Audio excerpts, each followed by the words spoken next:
بیٹی السلام علیکم ورحمۃ اللہ۔ بیٹا میری گزارش آپ سے یہ ہے کہ ہم اصولی سطح پر انقطاع کا نظریہ رکھتے ہیں، سو وہ جو ہمارا وہ والا کنسیپٹ ہے، ہماری اپروچ ہے، وہ ہمارے ہر مضمون میں شامل ہے۔ یعنی جب اصولی سطح پر ہم نے انقطاع پر اور ٹرمینیشن پر یقین کر لیا تو ہمارا جغرافیہ ہو، ہماری اسلامک سٹڈیز ہو اور ہماری فقہ ہو، ان تمام مضامین میں وہ تصور جو ہے میٹر کرے گا۔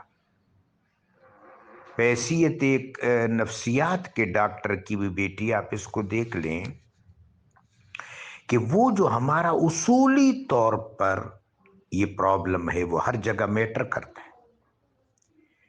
میرا عاجزانہ، منکسرانہ اور طالب علمانہ نقطہ نظر وہ ہے جو شیخ اکبر نے فرمایا، صوفی بزرگوں نے فرمایا، حضرت ابو ہاشم صوفی رحمۃ اللہ علیہ، حضرت شیخ ابو طالب مکی الحارثی رحمۃ اللہ علیہ سے لے کر پیر مہر علی شاہ رحمۃ اللہ علیہ تک، اور ذوقی اور مشربی لوگوں نے، حضرت روم نے، حضرت خاقانی، حضرت سنائی، حضرت بابا عبد الرحمن اور جناب حضرت حکیم الامہ علامہ اقبال رحمہ اللہ تعالی، ان بزرگ مشربی اور ذوقی طور پر یا عارفانہ طور پر جن بزرگوں نے اپنے رشحات فکر کا اظہار کیا اپنی کتابوں میں، انہوں نے جو کچھ بیان کیا بیٹا اس کو طبعیت بھی مانتی ہے، فطرت بھی مانتی ہے، اور وہ قرآن اور سنت کی بہترین ترجمانی ہے۔ اللہ قبول فرما لے۔ بیٹے وہاں کن کے بعد انقطاع کہیں بھی واقع نہیں ہوتا، کن کے بعد فیکون ہے، اور یہ مسلسل عمل ہے۔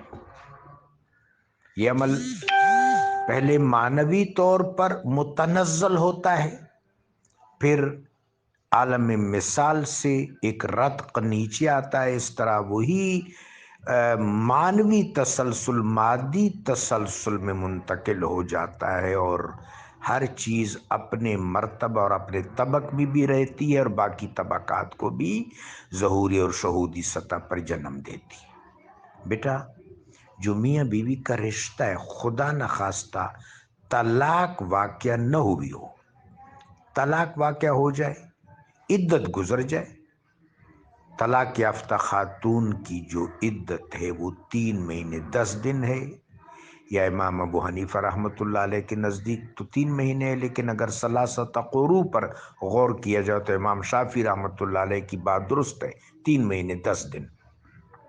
تو اس کے بعد پھر وہ خاتون جہاں چاہے اپنی قسمت کا فیصلہ کر سکتی ہے، نکاح کی وابستگی کر سکتی ہے۔ اس طرح بیوہ خاتون، اس کی عدت جو ہے یہ 4 مہینے 10 دن ہے، یا اگر ان کے ہاں اولاد آنی ہے تو وہ بھی ایک بات ہے، اس صورت میں بھی عدت مکمل ہو جائے گی۔ مدت کے اعتبار سے 4 مہینے 10 دن، 4 مہینے 10 دن قمری تقویم کے مطابق جب وہ گزار لے تو اس کی عدت مکمل ہو جاتی، پھر اگر کہیں وہ نکاح کرنا چاہے تو اس کو آزادی ہے۔ لیکن جو خاتون کسی کے نکاح میں فوت ہو جاتی ہے، کوئی مرد کسی خاتون کے ساتھ نکاح میں دنیا میں چلا جاتا ہے، تو موت ان کے تعلق کو ختم نہیں کرتی۔ یہ نقطہ نظر ہی غلط ہے کہ موت نے ان کے اس تعلق کو، زوجیت کے تعلق کو، مناکحت کے تعلق کو ختم کر دیا۔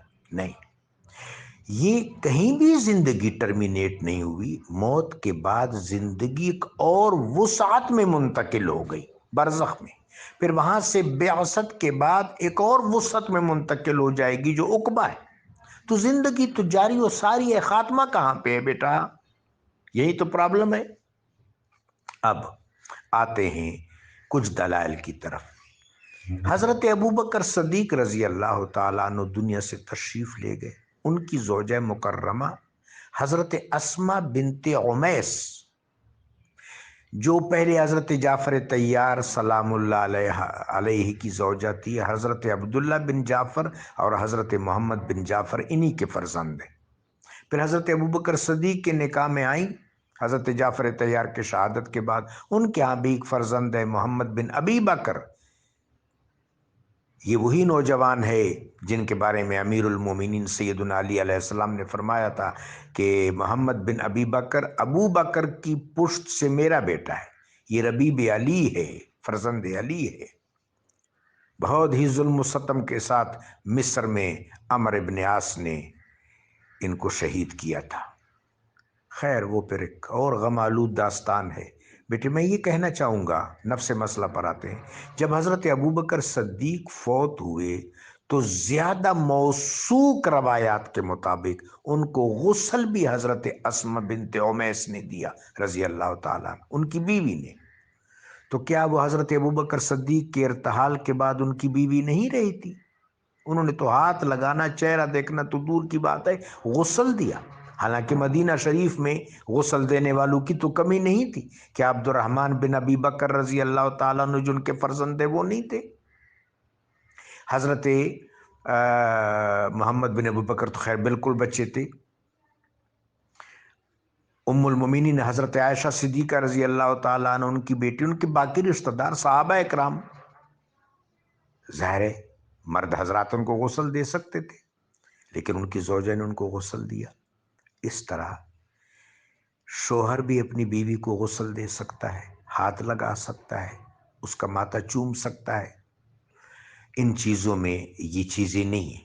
چلو ایک حد تک تو انہوں نے کہہ دیا کہ جی چھو نہیں سکتے، ٹچ نہیں کر سکتے، دیکھ سکتے ہیں، کفن میں ان کا چہرہ دیکھ سکتے، چھو نہیں سکتے۔ اور نہ چھونے کی جو علت ہے وہ یہ بیان کی ہے کہ نکاح ختم ہو گیا، نہیں، موت سے نکاح ختم نہیں ہوتا۔ اگر یہ خاتون اس کے نکاح میں رہی، اس نے کوئی یہ جو خاتون ہے جس کے نکاح میں فوت ہوئی ہے، اسی کے نکاح میں اگر یہ دونوں جنتی ہیں انشاءاللہ تو دونوں جنت میں بھی میاں بیوی کی حیثیت سے رہیں گی اسی نکاح میں۔ ہمارے سامنے ایک بڑی دلیل ہے، حضرت زینب بنت رسول اللہ سلام اللہ علیہ کے شوہر تھے ربیع بن عاص۔ بدقسمتی سے انہوں نے ابتدا میں اسلام قبول نہیں کیا، گو کہ اس کا دل اسلام کی طرف مائل تھا، اور یہ جنگ بدر میں کافروں کے مجبور کرنے پر گئے، جنگ میں عملاً تو حصہ نہیں لیا، اپنی گرفتاری دے دی۔ سرکار دو عالم صلی اللہ علیہ وسلم نے ان کو آزاد کیا تو انہوں نے کہا حضور میں آپ کے پاس رہنا چاہتا ہوں۔ پھر حضرت زینب الکبریٰ سلام اللہ علیہ کو بلایا گیا تو بڑے مشکل سے وہ آئیں، ابو جہل نے نیزہ مارا، اس زخم کے صدمہ سے بعد میں وہ شہید ہو گئیں سلام اللہ علیہ۔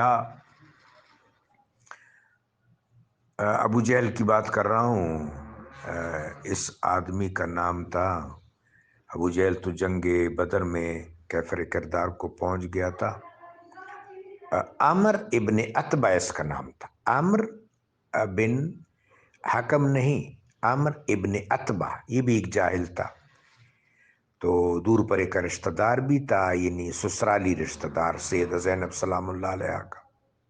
تو میرے آقا و مولا علیہ الصلوۃ والسلام نے حضرت زینب کا نکاح دوبارہ ربیع بن عاص سے نہیں کیا، جو پہلے نکاح ہو چکا تھا اسی کو باقی رکھا۔ اس کا مطلب یہ ہے کہ نکاحوں کے حوالے سے تو کہیں انقطاع نہیں ہوتا، اور بھی کئی ایسے دلائل ہیں۔ تو بیٹا یہ بات جو ہے یہ فقہی طور پر بھی صحیح نہیں ہے۔ بہت سے ایسے فقہا ہیں، مثلا حضرت زفر بن حذیل رحمۃ اللہ علیہ، حضرت مکحول رحمۃ اللہ علیہ، حضرت حماد رحمۃ اللہ علیہ، اور بھی بڑے فقہا ہیں، پھر بات طویل ہو جائے گی۔ بالکل انتقال کے بعد شوہر اپنی بیوی کو ٹچ کر سکتا ہے، ٹچ کرنے سے مراد ظاہر ہے جب دفنائے گا، کندھا دے گا، فرض کرے اس کو کفر پہنائے گا تو جسم کے ساتھ ہاتھ تو لگے گا، اور یہ اس کی بیوی ہے۔ فوت ہونے کے بعد ایسا تو نہیں ہے کہ اب اس کی بیوی نہیں رہی۔ جزاکم اللہ۔